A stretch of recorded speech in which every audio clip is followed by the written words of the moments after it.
အမျိုးသမီးတွေပန်လေးရှိတယ်ပန်နှင်းစီပန်အဖြေတကယ်လည်းကြိုက်လားနှင်းစီပန်နှင်းစီပန်ဘာကြောင့်ကြိုက်လဲအဖြေကဟုတ်တယ်နံပါတ်1ကိုဒီကအမေဖြစ်သူကဖြေလို့ရပါသေးတယ်ခင်ဗျမိန်းကလေးအများစုပန်လေးရှိတယ်ပန်ဝါတွေ့လားအမေတွေစဉ်းစားတွေ့လားသစင်အရန်ကိုမြင့်မြတ်ပြီးတော့ဒါမျိုးစဉ်းစားတာအဖြေကသစင်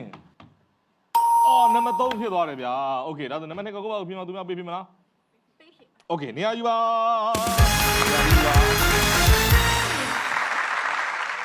တခါလေကြာရင်အဲ့လိုမျိုးโอเคဒီသူတို့သမီးတွေအရွယ်တုန်းကဟဲ့သမီးတွေအရွယ်ကြတော့လေသူတို့ကအဲ့လိုမျိုးဒီပန်းနေနဲ့ဓာတ်ပုံရိုက်တာမျိုးရှိလား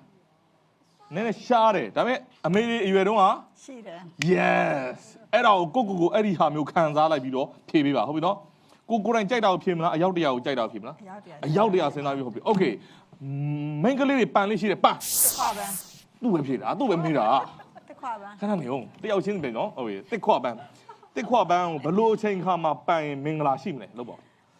တစ်ခွပန်းကိုသမီးတွေဘွဲယူတဲ့အချိန်ပဲဖြစ်ပေါ့နော်အမမင်္ဂလာဆောင်သွားတဲ့အချိန်ကိုယ်တိုင်မင်္ဂလာဆောင်တဲ့အချိန်ဆိုရင်ပန်ရတယ်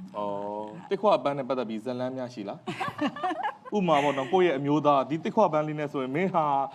နတ်သမီးလေးလားဗာအပြောခံဘူးလားtop secret သမီးရှင်မဆိုရှက်နေတာပြီးမှမေးတော့မယ်โอเคဗါလဲတစ်ခွပန်းအဖြေတစ်ခွပန်းဘယ်ချိန်ပေါက်လဲတစ်ခွပန်းဆောင်းရင်းပေါ့ညာတော့အဖြစ်တော့အဖြေကဟုတ်တယ်လာပြီ